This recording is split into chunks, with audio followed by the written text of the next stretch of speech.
Hey guys, welcome back to my channel. तो आज हम बात करेंगे खुशी और विवेक के बारे में, जो 4 महीनों से गायब हैं। लेकिन अब लग रहा है कि वो धीरे धीरे सामने आने की कोशिश कर रहे हैं, धीरे धीरे सामने आने का माहौल बना रहे हैं। इनके किसी रिश्तेदार ने इनकी रिसेंट फोटो पे कमेंट किया है, जो खुशी की साइड से खुशी की भाभी लगती है। खुशी की जो मौसी है, उनके लड़के की बहू है वो, जो ना बोल सकती है ना सुन सकती है। वो अब खुशी और विवेक को डिफेंड कर रही है। कमेंट है, guys don't spread miss information. वो ऑडियो किसी प्रैंक के टाइम ले गई थी। किसी ने आगे का पार्ट नहीं डाला जिसमें हंस रहे थे, और इनका एक्टिव ना आने का रीजन फैमिली में कोई प्रॉब्लम हुई है। तो हम इनसे ये पूछना चाहेंगे, भाभी जी इतने दिनों से आप कहाँ थी? अब आपको इनकी बड़ी चिंता हो रही है विवेक और खुशी की। जब ये सुनने में आ रहा है कि इनके बीच सब कुछ कॉम्प्रोमाइज हो चुका है, जब इनके ऊपर इतने बड़े बड़े एलिगेशन लग रहे थे, तब आप कहाँ थे? जब ऑडियो लीक हुई थी, आज तो लीक हुई नहीं है, 10-15 दिन पहले से लीक है, तब आप कहाँ थे? तब क्यों नहीं आए आप डिफेंड करने के लिए? ये है ना, खुशी और विवेक की तरफ से विक्टिम कार्ड खेला जा रहा है कि गाइस हम अपना मी टाइम एंजॉय कर रहे थे, हम अपना मी टाइम ले रहे थे, हमें सोशल मीडिया से ब्रेक चाहिए था।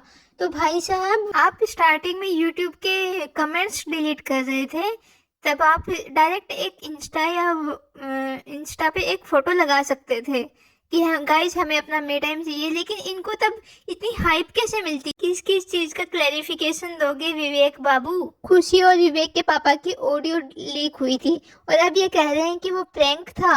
यदि प्रैंक होता कहीं डाला हुआ होता है, तो हमें पहले पता होता कि ओ ये तो प्रैंक की ऑडियो रिकॉर्डिंग है। लेकिन ऐसा नहीं है। और यदि प्रैंक होता तो कम से कम उसमें गालियां म्यूट तो होती, बीप होती, क्योंकि उसमें क्लियर कट गालियां सुन रही हैं। सॉरी टू से, बट ये प्रैंक हमें किसी भी एंगल से नहीं लग रहा है। अब झूठे बहाने बनाने से कोई फायदा नहीं है। वी ऑल नो आपके बीच में सब कॉम्प्रोमाइज हो चुका है। आप साथ में आने को रेडी हैं, साथ में आने का माहौल बना रहे हैं। लेकिन सामने आओ ना, तब जनता को सब कुछ सच सच बता देना।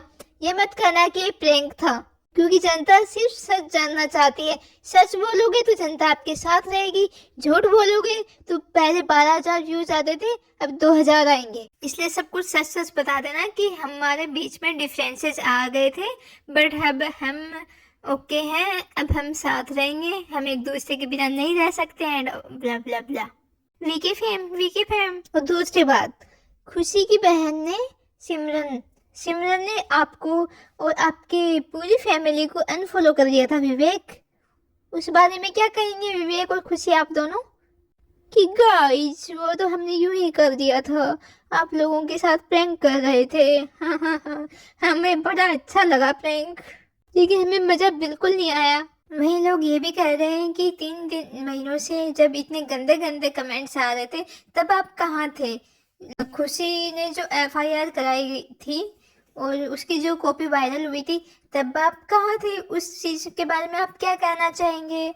और जब खुशी को पुलिस स्टेशन पे देखा गया था, तो वो भी क्या प्रैंक था? खुशी को लॉयर के साथ देखा गया था, उस लॉयर का नाम भी सामने आया है, लखन गांधी। तो क्या वो भी झूठ था? वो भी प्रैंक था? ऑल्दो वी विश कि आपके बीच में सब ठीक हो, सब बढ़िया हो जाए, सब अच्छा हो जाए। लेकिन गाइस कम से कम झूठ मत बोलो। झूठ बोलने से आप अपना जो विश्वास है वो लोगों के बीच में खो दोगे। माना कि गलती हुई है, दोनों में से किसी एक से तो गलती हुई है, और जिससे भी हुई है उसने कहा है कि मैं अपनी गलती मानता हूँ या मानती हूँ, और आगे से ऐसा नहीं होगा, मैं सारे रिश्ते खत्म कर दूंगी थर्ड पर्सन से। साथ में रहेंगे वीके, विवेक और खुशी, तो साथ में ज़्यादा अच्छे से लोग देखना चाहेंगे। परिवार की बदनामी नहीं होगी, एक दूसरे की बदनामी नहीं होगी, और ये सोच के इन्होंने आपस में कॉम्प्रोमाइज़ कर लिया होगा। वहीं उनकी भाभी की तरफ से एक और कमेंट आया था, प्लीज़ रिलैक्स, वो लोग ठीक हैं, साथ हैं, किसी और वजह से इनएक्टिव हैं। झूठी बातें मत बनाओ व्यूज के लिए हम झूठी बातें नहीं बना रहे हैं, हम तो जो कमेंट्स आ रहे हैं उस बेसिस पे ही कह रहे हैं। हो सकता है ये खुशी जरूर कर रहे हो ये व्यूज के लिए, क्योंकि व्यूज तो डाउन उनके चल रहे थे ना। हमारे थोड़ी चल रहे थे। इस बारे में तो मैं यही कहना चाहूँगी कि व्यूज का खेल तो उनका है, हमारा नहीं भाभी जी। तो इतने दिनों का इंतज़ार ख़त्म होने के बाद फाइनली ये आ रहे हैं अपन सबके सामने, और देखते हैं क्या कहते हैं। तब तक बने रहिए आप मेरे साथ और अपना ध्यान रखिए। Bye bye.